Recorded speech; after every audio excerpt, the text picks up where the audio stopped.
Downtown, our sidewalks were crumbling, our shops were closed, Main Street was a ghost town, and Apollo Project never got off the ground. Even our dinosaur museum had closed, and in those days only Riverhead could... We can't use this joke again. In those days, only in Riverhead could the dinosaurs go extinct twice. We will not use that joke next year. 4 years ago, we were spending money at 3 times the rate of inflation. Our budgets were prepared in the never mind you math form. Our audits were 2, 10, and 20 years behind schedule. Our landfill is the most costly project in the history of the town of Riverhead and probably the history of the East End. And again, EPCAL was the place where bad ideas came to die. Riverhead was seen as a little town that couldn't, and there was a glum acceptance from outsiders that we were a town that couldn't get out of our own way. But we all knew better. 4 years ago, I came to office with a team of John Dunleavy, James Wooten, George Gabrielson, and Jody Giglio, and we offered a common sense agenda for a common sense town. We recognize that government is about choices, and among us, we set about to make better choices for the betterment of this community. We pledged 3 simple things. First, we would get Riverhead on firm financial footing. Second, we would fix the downtown. And third, we would tie our financial star to the proper redevelopment of EPCAL. That vesting hope in that vital piece of land could move this town forward once and for all. Well, here's where we are today. We have reversed the spending trend. For the past 4 years, this town has spent at a rate below the rate of inflation. We have completed our long missing financial audits. We were independently audited by the state comptroller and received a fiscal clean bill of health. In fact, last week, Standard & Poor's reaffirmed our high credit rating. In 4 years, downtown went from a place of darkness to a place where the light of the new Suffolk Theater marquee shines bright. New shops have come to downtown. There is new life. There are new family-friendly events. Today, the Hyatt Hotel anchors East Main Street and Summerwind anchors Peconic Avenue. Our community garden rose from the ground up, and we are home to 2 microbreweries. Now, mind you, I'm giving up beer for Lent. Today, there are families moving in downtown around the streets, and the streets have come alive with music and laughter, and there's fun on the river, and I am the king of the river this year. There is a hum and buzz downtown. Our new farmers market is drawing almost 1,000 people a week to downtown and creating an excitement that we haven't seen in decades. Look at where we are today in these trying economic times. We preserve vital land on Sound Avenue. We are refurbishing pocket parts around the town. We've kept the integrity of our hamlets from Wading River to Jamesport. We rebuilt our water district. And guess what? We've kept crime in check. Without dramatically increasing any costs at all to the Riverhead taxpayers, we have more than redoubled our efforts on Main Street with our police presence. And finally, we come to EPCAL, which is our crown jewel. We look for that place to bring long-term prosperity. We have begun to execute a plan. We passed something that only 3 years ago in Albany, nobody would ever have expected us to do. We have landmark legislation, which was probably the single biggest piece of economic development legislation passed by the Albany legislature and signed by the governor last year, and that's our EPCAL Planning Commission. That legislation allows the town to approve projects in EPCAL in 90 days. You won't have to go to the DEC, you won't have to go to the Suffolk County Health Department, you won't have to go to the New York State Department of Transportation. We will be able to approve your project in Riverhead in Town Hall in 90 days. And guess what? If we don't, it's default approved. You know what that means to people? People will say all the time, why would I come all the way out east to build my factory if I can do it in Melville? Well, if it takes 2 to 3 to 4 to 5 years to get your factory approved in Melville, and we can do it in 90 days, that means you're making money the day you build this on your 91st day, assuming you could build it right away. You're making money, and that is a difference that is going to make all the difference in the value of EPCAL. Today we're putting the final touches on our draft environmental impact statement. We are prepared to hold a public hearing on the draft impact statement in early April. The subdivision of the land will follow shortly thereafter, and we will finally be able to create the long talked about good paying jobs and tax base at EPCAL. For it is not enough to just create service jobs on Route 58. The town must do more, and it will do more at EPCAL. Today, before we even hung out the open for business sign, offers are pouring in to buy land at rates. Actually, the speech says not seen since Ski Mountain. Actually, some of these rates are rates that we've never seen at EPCAL. And that goes to the hard work of this town board and the staff at Town Hall. Our future is very promising indeed. We knew that reversing the town's course would not happen in a day or maybe even 100 days. True and lasting change does not occur in a year.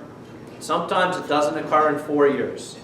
Good works are nice, but good deeds, it is good deeds that matter, and the work of change takes time. So in the days ahead, they are going to be filled with toil and gritty follow-through as we go about converting the promise that was made into results. But 4 years later, from a privileged place we stand today, we are no longer in the deepest valley.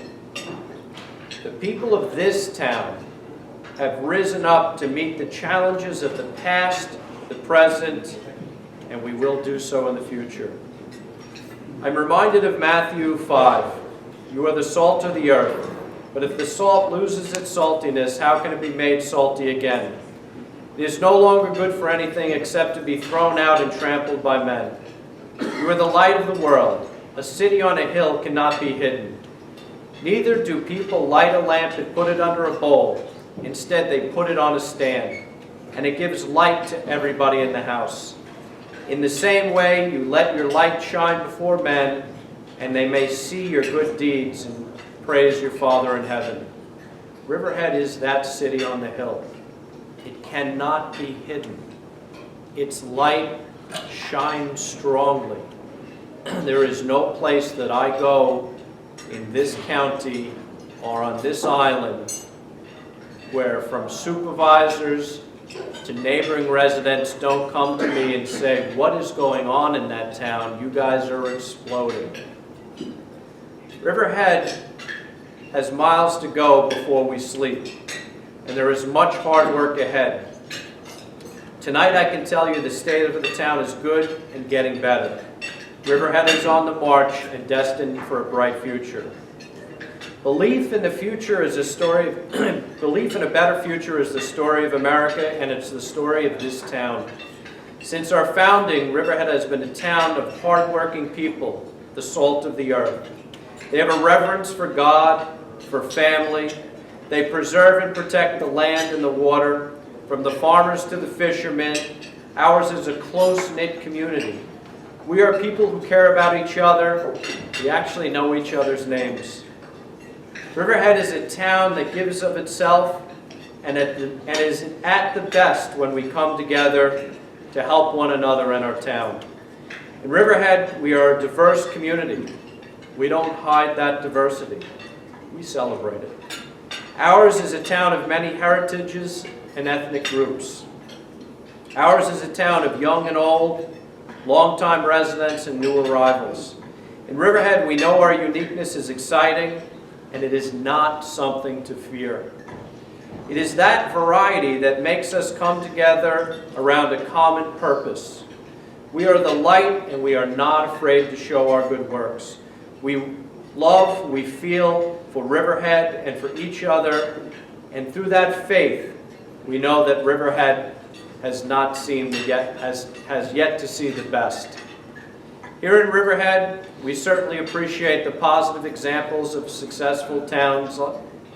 We're not afraid to look at those towns, but we're not looking to echo the blueprint of any other place.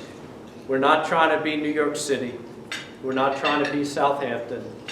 We're not trying to be in any other Hampton or a village or a station or a burb or a burg. We are proud to be from Riverhead. Here we have a show-me nature. We have the hard-scrabble common sense of the men and women who founded our town and the people that are still here today living and working. So tonight as a family, here at the kitchen table, let's plan the next year's agenda, knowing that governance is never something you can completely plan. Storms in Albany, hurricanes, events that are not in our control may change the best laid plans. But here's this year's agenda. We need to set out our priorities. First and foremost, we will continue to be frugal. And I say this every year, just try to get Tara to sign a voucher. Some say we are cheap. We will stay committed to finding new ways to save money each day. We will add no new staff unless we can demonstrate that the position serves an indispensable function. We will use the early retirement incentive as a way to decrease our staffing costs. We will try to keep finding grants and matching funds to get us through the hard times through the construction of things like our sewage treatment plant downtown that makes this building a reality, or the Calverton sewage treatment plant that will make the rebirth of Calverton a reality. We are keenly aware that the mandates of Albany and Washington keep being thrust upon us. They're thrust upon us at a rate faster than we can respond or pay for them. But I've said this before and I'll say it again.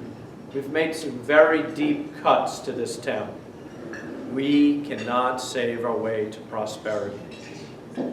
Next, we have said it now for 4 years, the most important part of our vision for a prosperous Riverhead is the proper redevelopment of EPCAL. After 4 years of heavy lifting, I am proud to say we are just about there. Our biggest challenge and most important goal in the coming year will be finish the EPCAL subdivision so that we can begin to make land sales and sign leases at Calverton. Once the subdivision is created, the third priority is to market the land. We have a very great story here to tell in Riverhead, but we live in a competitive world. There are other sites within our region have been doing this much longer. There's projects across the Northeast that are equally as worthy, but we need to shine our light on this town and show everybody what EPCAL means to this town and to this region. A city set out on a hill cannot be hidden. There is competition from all directions and from abroad. We cannot fear this competition. We must recognize it and embrace it. They will not necessarily just come. We understand we have to tell the story. We have to sell the site. We have to sell the town. We have to get people to believe in this town the way we believe in this town. When we do that, they will understand Riverhead is the best place for them to bring and build their facilities. So with the adoption of the subdivision, we will implement our marketing campaign for all of those to see that EPCAL is the place that their businesses should come. Through the hard work of people like Councilman George Gabrielson, Ken Testa, and Anne Marie Prudenti, we've already begun the process with the release and actually opening this evening of one of the requests for proposals for our new 95-acre energy park. This 195-acre energy park has the potential to change the face of the landscape of EPCAL in this town. Our fourth agenda item seems to be controversial to some, but not to me. It makes common sense.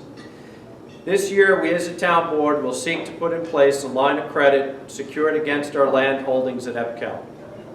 When I came to office, I said we would cut expenses, and we have. I said we would submit realistic budgets, and we have.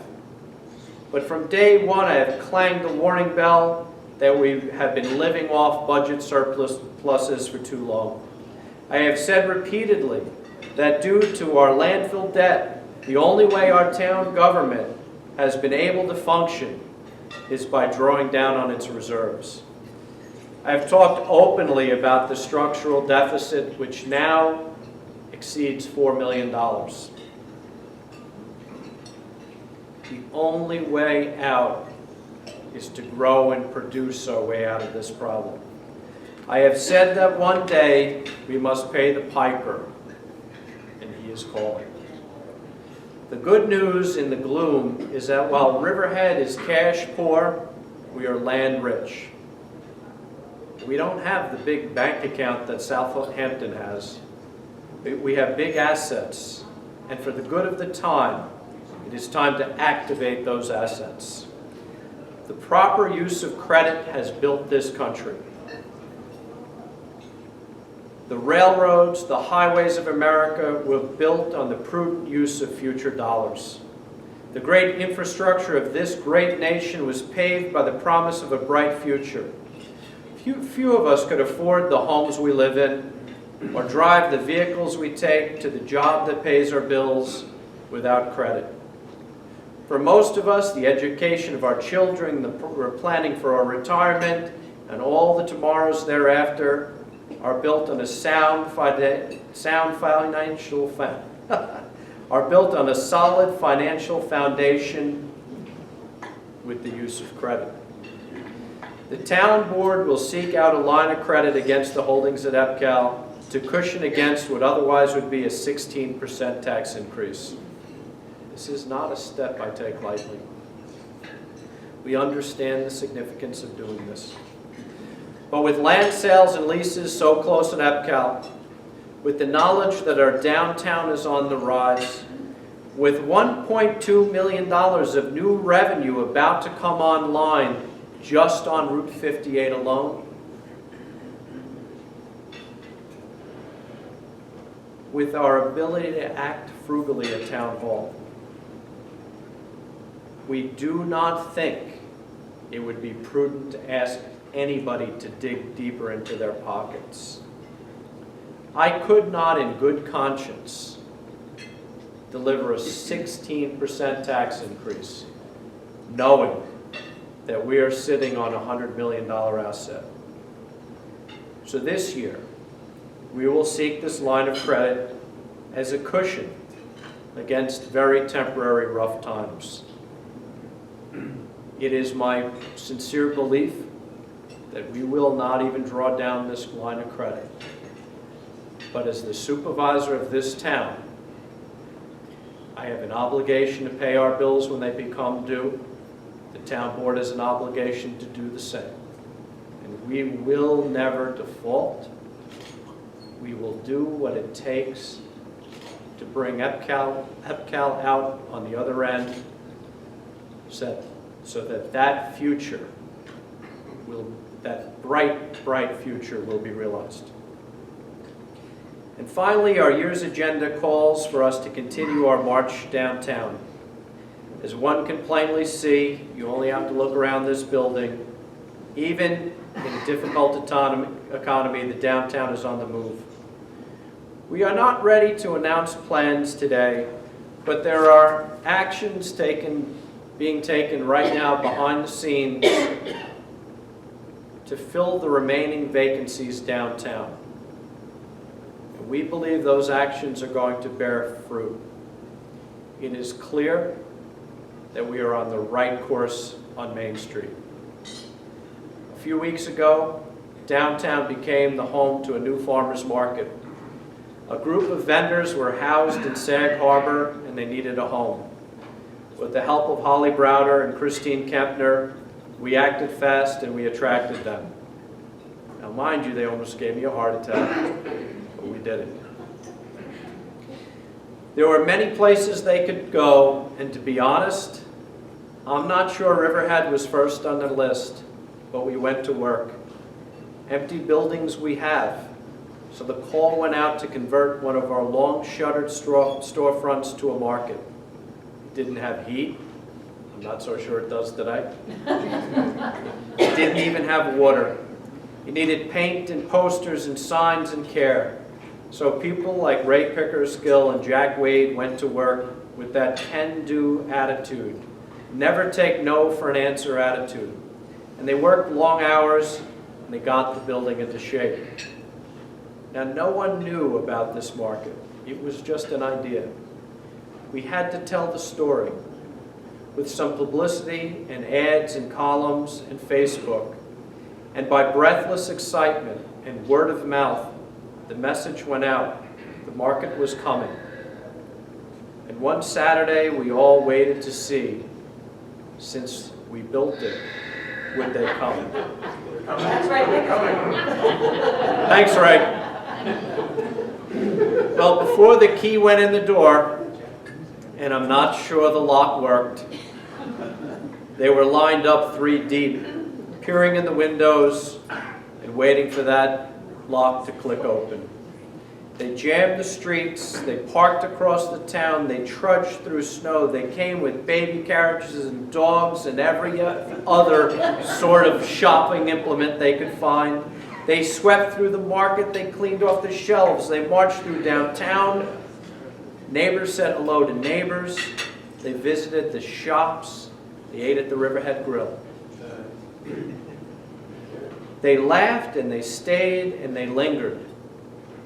And on a gray day, the light of Riverhead shone through the clouds. Downtown wasn't so bleak anymore. Main Street peaceably coexisted with Route 58. The naysayers had nothing to say. The little town that couldn't did once again. The story of Riverhead is about our people. We are a compassionate group. We know how to take care of one another. We know how to take care of those in need. One only needs to witness the recent public hearing for Mainstream House to know what this town is about. We are not like other towns, and we needn't be. Much the same way that I know that Main Street can coexist with Route 58, and both will be successful. I know that Riverhead can take care of their poor and people in need, and its residents will rise up to be the light of the world, a light that will shine bright on all that enter this town. Once again, I say to you, 4 years after I took office, the state of the town of Riverhead is strong, and it is getting stronger every day. I want to thank my wife Kathleen and my 3 sons, Zachary, Timothy, and Gregory, for sharing me with this town and allowing me to do this job. I want to thank my staff, Heidi, Jill, Tara, and Carol, for all their hard work and dedication to this town. And I want to, most of all, thank my town board, because without them, I'm only 1 vote, I can't get anything done. Thank you all for coming tonight, and may God continue to bless you and this town.